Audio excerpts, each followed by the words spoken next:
psychology is the study and practice of improving working lives. So the ambition of the Association for Business Psychology is to champion the use of psychology at work to improve working lives. To do that, we attract people who are either interested in psychology and how it might be able to be used at work, or people already applying psychology at work. And we use those people then to further the interests of the industry, whether that's by personally applying it or sustaining its presence in their organizations. So generally the intention is that the association will foster communities that enrich the experience of people's working lives using psychology.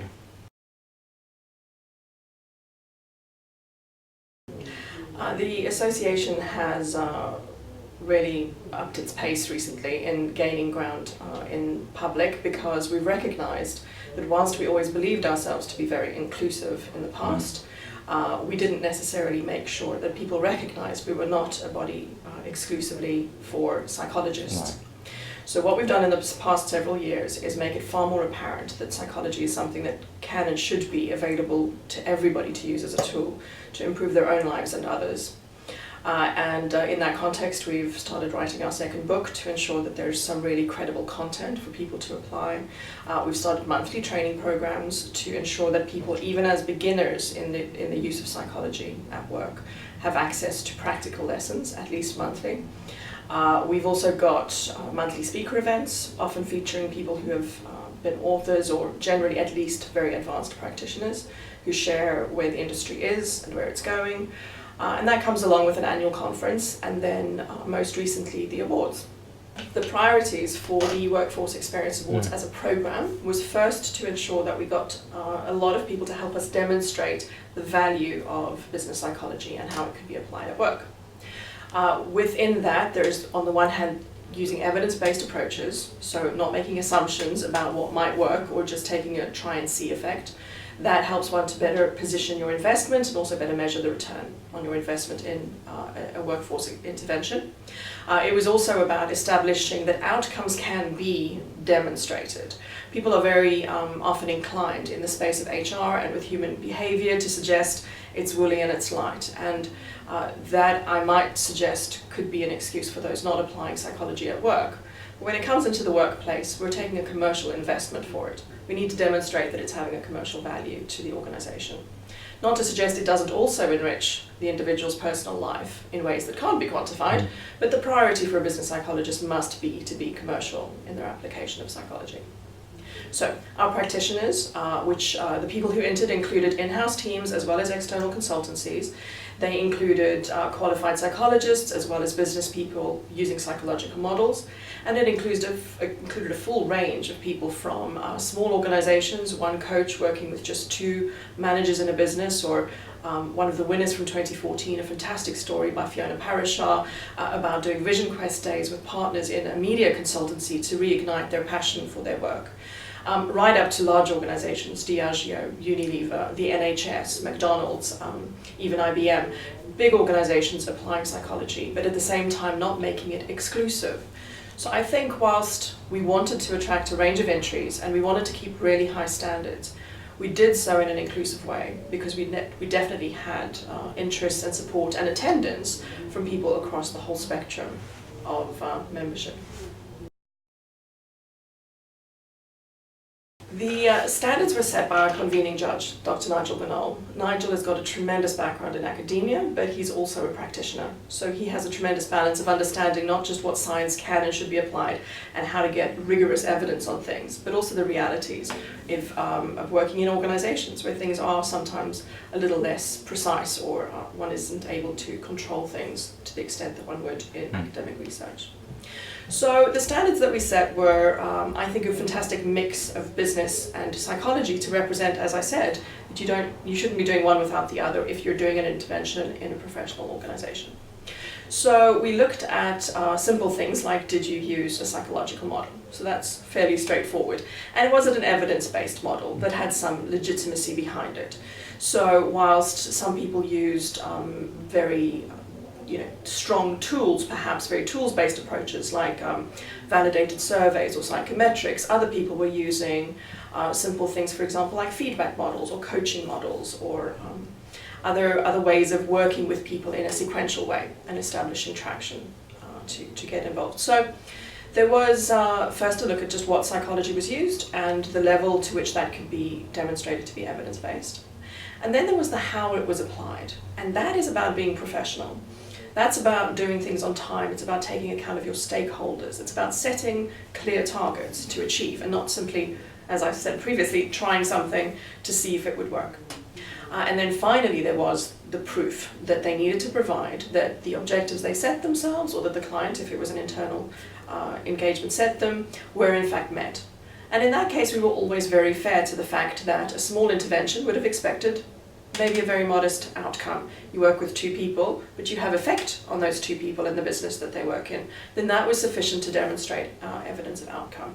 But we were looking and favouring evidence that was both commercial as well as psychological. So not just a person said that they had developed or started to work differently, but that in turn affected sales or customer experience or the teams that they were leading. And then we took both a quantitative and qualitative look at that evidence. So there was one that could be just references from clients or from individuals involved saying how they had personally experienced something. But we also stepped back and said, based on the money paid, what was the money made? And that was a big part of the winners' submissions. Mm-hmm. So whilst this is very high standard across the requirements, there are 6 categories of measurement that are very demanding. A lot of people don't get it all right first time. And a lot of people don't ever get it all right. But the winners definitely were in the space of getting all of these things done. Working professionally, working with really solid evidence beforehand, and then working with really solid evidence of effect at the end. And that for me is what we should all be aspiring to. So if I reflect on last year's winners, the 2014 winners, we had some really good success stories. And I think that as the series this year that you're recording is intended to attract people to hear directly from the practitioners that won in 2015, it would be good to get a taste of what sort of information they could be sharing. So let's look at a couple of those. One great example is the work that was done by McDonald's. McDonald's is one of the most significant employers in this country. In the British citizen's lifetime, about 2% of them will apply to work for McDonald's, but less than 1% of those who apply will probably ever actually get to work for McDonald's. They were dealing with tremendously high volumes of candidates, and they were dealing with, which is like sort of 4,000 applications a day sometimes, but also just people who didn't necessarily understand how demanding it could be to take on this after-school job perhaps, and have really the high standards of McDonald's to adhere to. So they worked with psychologists to develop a realistic insight into the jobs. They then promoted that through their websites. They then used that as a basis for assessment. And they also used that as a basis for educating their interviewers on what they were looking for. In the space of less than 90 days, they had reduced their candidate applications for management roles by 50% and their crew roles by 35%. So that shows immediately that the science was having the right impact on their candidate pipeline. That saved them a tremendous amount of time in hiring. They managed to reduce from something like a 9-to-1 ratio of final stage interviewing down closer to half of that, which meant less interviewer time was spent. And they also hired better. So they've managed to get attrition, their 90-day attrition, under 7%. Now that might sound high, but in the US, their annual turnover is about 150% at McDonald's, and their 90-day attrition is close to 70%. So the fact that we've got it into single digits in the UK shows that the psychology used really made a difference. Another intervention, which is a fascinating read, and I would encourage people to read all of the case studies in the book, which is called Delivering Excellent Workforce Experiences, available on Amazon. It's a very long name, but it's a very good book. 45 case studies, including McDonald's and also Allied Irish Bank. Steve Karcher and the team at APTA worked with Allied Irish Bank after the Troika had said leadership was fundamentally undermining the bank's success, and that's why they had to be bailed out. So they developed an approach to not just leadership development, but entire culture change within that organization, because leaders affect culture, and the leaders had created an unhealthy culture. And their journey of 2 or 3 years is recorded in their entry about how they literally worked with every single individual in that organization by empowering leaders to empower managers to have sessions that changed the lives of all of those over 10,000 people. The last, I mentioned earlier, Fiona Parishaw's case, where she did vision days with leaders in a commercial, a design agency, which had tremendous effect. They managed to not only reduce their personal working hours so that they could retain their enjoyment in this partnership that they ran, but they increased their business 25% at the same time within 6 months of the intervention, because they had reignited their passion, and that brought more clients in. But I think the final one that I'm so impressed with, and they have won more awards than just the Workforce Experience Awards, is Plantronics. Plantronics is a technical company. They do communications instruments and so on, like phones and headsets. And they decided they wanted to represent what good looked like in a workforce that was enabled by technology. But they didn't just buy equipment. They trained individuals to use it, not just practically, but emotionally. So when they were going to be working from home and taking a conference call, they taught them to communicate online. They taught them to communicate when virtual. And they taught their managers to trust people who they couldn't see anymore because the workforce became disparate. They didn't just have obvious savings like being able to reduce their retail space by 50% because there were less people on site.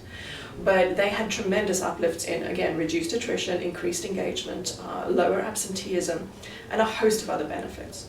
So there's no question that applying these extra dimensions of psychological insight to inform how you approach a workforce intervention, and then to be really specific in the impacts you expect to see, and then to measure that you have indeed seen those impacts. I mean, it means that you're going to get far better investment from organizations because they'll have a commercial case for making investments. So those are the kinds of stories that I loved from 2014, and there was another 50 from 2015 that were just fantastic. So I'm looking forward to seeing the videos that you're still going to make.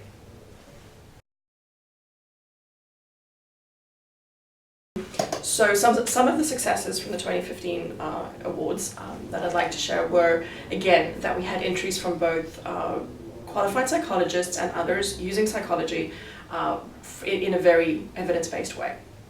An example of that, for example, was the team at GSK, who took exceptional project management skills and Six Sigma and lean approaches and put systems thinking and the theories of psychology that underpin systems thinking together with that to create a new approach to organizational development, which is just exceptionally successful, but also it's gained a lot of traction in that organization. It's changing the way they work. Other organizations like Jaguar Land Rover worked with external consultancies, but they really stretched their perceptions of what the future of the organization was going to be in order to ensure that their interventions weren't only informed by psychology, but were also informed by robust commercial thinking, even though it was an HR intervention. I was really excited that the Chair's Choice Awards, that was the award that I got to decide who got, went to Jonathan Passmore this year. Jonathan is an exceptional coach. He's a prolific author. He's written several books, but he's also worked really hard to create a framework of practice for coaches, that they can practically develop their capability as coaches. And I think that's just a demonstration of how psychologists can help non-psychologists, perhaps, get some structure behind their development. But Jonathan's work with one of his particular clients, which had particular evidence of both coaching interventions and training at the same time, was tremendously effective at creating change. Other winners this year included the Civil Service and Phil Wilson. They do tremendous things to improve the diversity in the Civil Service fast track pipeline. And in government they have a real mandate around that, which makes it necessary for them to try things others might not have. So I know Phil has done that for many years. He was a finalist in 2014, a winner in 2015, and his work is definitely worth looking at because it will inform how others will attack that opportunity of increasing diversity in future. One of my absolute favourite stories from 2014, and they came back and they won again in 2015, was Joy Maitland and Colleen Amos.